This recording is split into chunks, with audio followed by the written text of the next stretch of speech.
Hello guys, in this video I'm going to show you how to rename a tab in the Google Sheets app. But before that, don't forget to subscribe, leave a comment down below, because at 10,000 subscribers I'm going to show you my whole YouTube review statistics and growth strategy.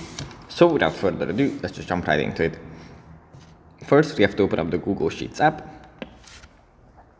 Here it opens up like this. From here we just have to select the sheet that we want to edit. And here we have multiple tabs. And we just tap on the triangle next to the name of the tab and then tap on rename. And here we can enter the new name that we want to give the tab. For example, tab 1, like this, and then it's going to be displayed like that. So yeah, that's pretty much it for this video. You can continue the renaming with the other tabs as well. Thanks for watching, and I'll see you in the next one.